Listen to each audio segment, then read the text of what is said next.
सबैजनालाई नमस्ते। आज हामी फोकस मल्टिएग्रोमा छौँ र हामी आज फोकस मल्टिएग्रोमा तपाईहरुलाई ओरिजिनल वेस्ट डिकम्पोजर बनाएर देखाउँछौँ।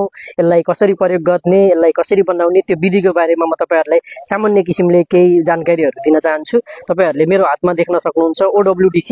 सर्वप्रथम हामीलाई चाहिने केही सामग्रीहरु छ, जस्तै तपाईहरुलाई 200 लिटरको ड्रम चाहियो, 2 केजी जति भेली अथवा सक्खर गुड के भन्नुहुन्छ तपाईहरुको भाषामा, र तपाईहरुलाई चाहिँ OWDC को यस्तो बट्टा पाउँछ, 50 ml को बट्टा छ। र यो घोललाई चलाउनको लागि चाहिँ काठकै लट्ठी नै चाहिन्छ है। फलामको लट्ठी तपाईहरुले प्रयोग गर्न मिलेन।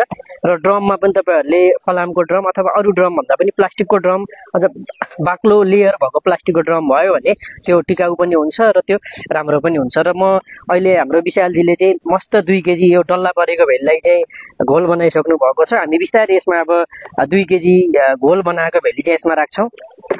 यसमा हामी पानी पनि भर्दै छौं। यसरी हामी 2 केजी भेलीको हामीले मिश्रण बनायो, यसमा राख्छौं। र हामीसित तपाईहरुले देख्न सक्नुहुन्छ OWDC, यसमा सबै कुराहरु लेखेको छ। म तपाईहरुलाई सरसर्ती यसमा भएको कुराहरु पढ्छु। यो यसको जुन एक्सपायरी डेट हुन्छ 5 वर्षसम्मको हुन्छ भनिएको छ यसमा यो डब्बाको चाहिँ। तर तपाईहरुले बनाइसकेपछि यो जीवन्त रहन्छ। तपाईहरुले पुस्तौं पुस्ता पनि यसलाई प्रयोग गर्न सक्नुहुन्छ। यसमा विभिन्न किसिमका ब्याक्टेरियाहरु जस्तै स्युडोमोनास, ल्याक्टोबेसिलस, बेसिलस, एक्टिनोमाइसिटिस, राइजोबियम लगायत विभिन्न सूक्ष्मजीवहरुको मिश्रण चाहिँ पाउन सकिन्छ। म यसलाई बिस्तारै फेरि हाम्रो यो ड्रममा चाहिँ खनाउन चाहन्छु। एकदम पारदर्शी छ। तपाईहरुले हेर्नुभयो भने लगभग त्यस्तो धेरै मिश्रित भयो जस्तो देखिन्न, तर यसमा धेरै सूक्ष्मजीवहरुको मिश्रण चाहिँ हामीले पाउन सक्छौं। र यसलाई चाहिँ अब हामी 3 दिनसम्म कमसेकम पहिलो 3 दिनसम्म चाहिँ बिहान साँझ मजाले चाहिँ चलाउँछौं हामी यसलाई। र बिहान साँझ चलाइसकेपछि यो करिब 1 हप्तामा चाहिँ प्रयोग गर्नको लागि तयार हुन्छ। यसलाई तपाईहरुले बिउ उपचारको लागि, माटोको उत्पादन बढाउनको लागि अथवा माटोको उत्पादकत्व बढाउनको लागि पनि प्रयोग गर्न सक्नुहुन्छ। तपाईहरुले यसलाई सिँचाइको रूपमा, तपाईहरुले फोलियर एप्लिकेसन पातमा स्प्रे गर्नको लागि र ड्रेन्चिङ जरामा पनि तपाईहरुले प्रयोग गर्न सक्नुहुन्छ। यो अर्ग्यानिक छ। यसलाई चाहिँ इन्डियाको NCOF भन्ने जुन संस्था छ, national centre of organic fertiliser भन्ने कम्पनीले चाहिँ यसलाई उत्पादन गरेको हो।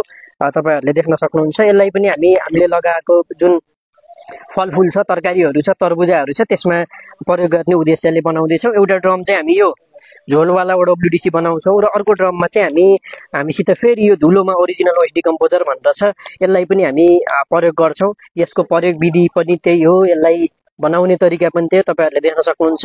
प्योर मदर कल्चर भनेर लेखेको छ।